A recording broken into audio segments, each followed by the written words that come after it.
Hey guys, welcome to the Reparenting Daily podcast, your free daily guide for inner child healing and repairing the relationship with yourself.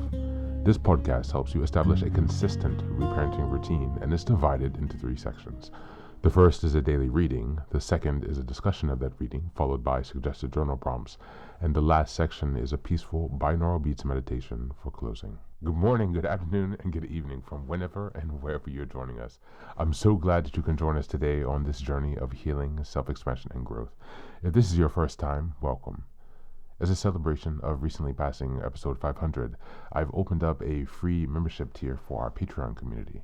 And this is so that you can access additional resources as well as join our weekly Zoom support calls for free. I understand that there's a lot going on in the world right now, and I know that so many people are really struggling. And so my hope with this is to encourage others to take up the serious work of reparenting and to offer a free community where people can do that. I'd also like to thank everyone who's been along for the journey so far. We've passed episode 550 and continuing beyond. And so this is just a reminder to you all that this is a free podcast, but if you'd like to support the project, you can purchase the Reparenting Daily Journal where you can follow us along all year. This 333-page journal gives you extra insight and resources for each week and also provides space for you to keep your notes. Another way to support the podcast is to purchase the Fairy Tales for Reparenting series, volumes 1 through 3. This collection organizes famous and obscure fairy tales from around the world into 3 phases of the hero's journey, from beginning, middle, to end. While you may think that fairy tales are for kids, I'd like to challenge you. These stories contain profound truths and lessons carried down over centuries that we can use in our own reparenting journeys. It's a fun way to reconnect with your inner child. Each volume comprises 10 fairy tales. Each volume also contains an analysis section that helps you dive deeper into the message, as well as journal prompts with space for you to keep your notes. Lastly, you can also support this podcast by taking a paid Patreon subscription, by purchasing some of the books that are available on Amazon, or by donating on Buy Me a Coffee. You can find all this information on the Support Us section on the website. Thank you again for your time. And so now with these announcements out of the way, let's dive into today's practice. Today's reading is from Atomic Habits by James Clear. Just as a reminder, we're in January, and the theme is self-awareness and self-reflection. We're in week 4, and the theme is recognizing patterns of behavior.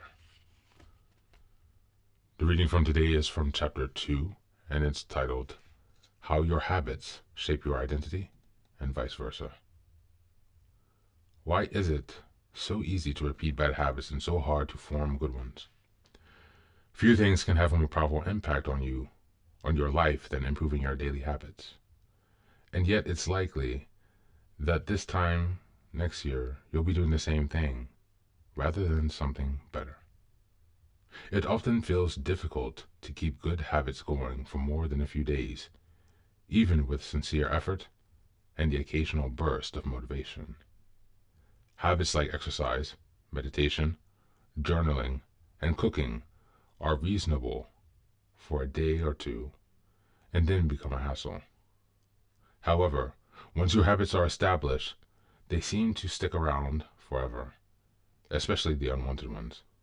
Despite our best intentions, unhealthy habits like eating junk food, watching too much television, procrastinating, or smoking can feel like impossible habits to break.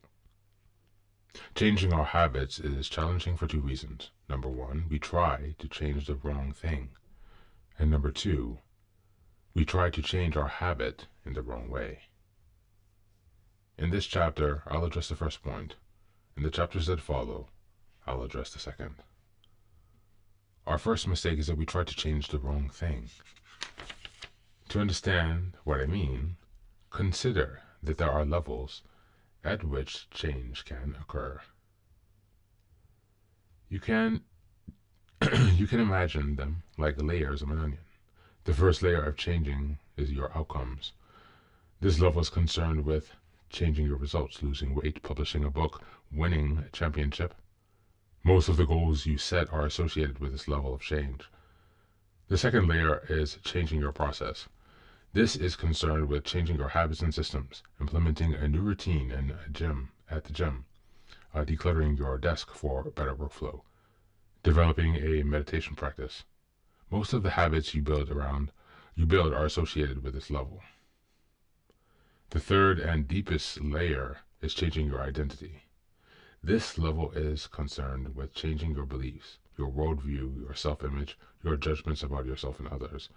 Most of the beliefs, assumptions, and biases you hold are associations with this level. Outcomes are what you get. Processes are what you do. And identity is what you believe. When it comes to building habits that last, when it comes to building a system of 1% improvement, the problem is not that one level is better or worse than another. All levels of change are useful in their own way. The problem is the direction of the change. Thank you, and that's the reading for today.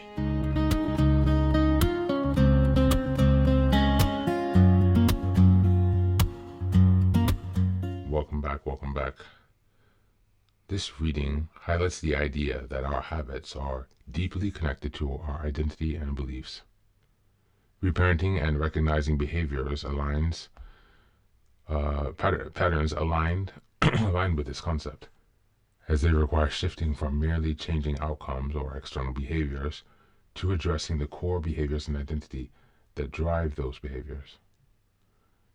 In reparenting, the process begins by identifying the beliefs instilled during childhood, often by caregivers, and reshaping those into more self-compassionate growth and autonomy.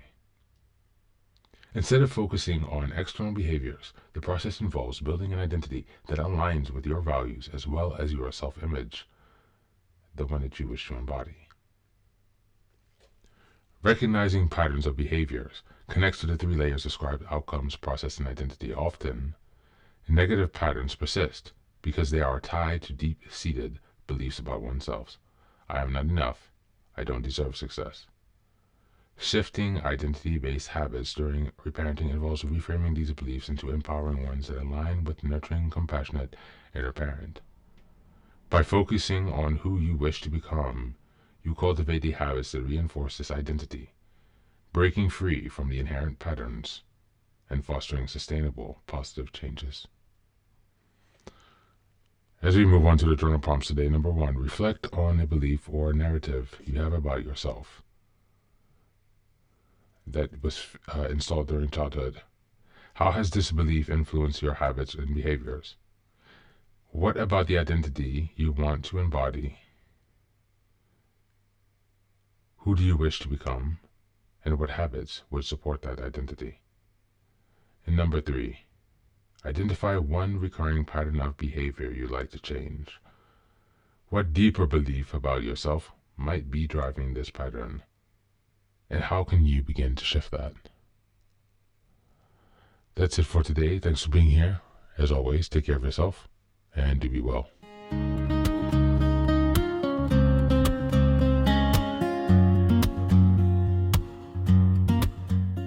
Welcome back. Now, this is the third and final section of the daily podcast. This is your silent meditation. Please find a place where you can be comfortable and undisturbed, where you can relax and spend some time with yourself for this 10-minute silent meditation. You can choose to be sitting, standing, lying down, or in whatever position makes you comfortable today. Just take some time to listen to yourself. Next, be sure that you are taking some time to be with your breath to connect with your body. Don't be disturbed or overwhelmed by your thoughts. Simply allow them to pass. Just observe them. Do not engage with your thoughts. Only be mindful of them passing, as if they are drifting down a river. Use this time to connect with yourself. Whatever time of day you are listening to this, Namaste.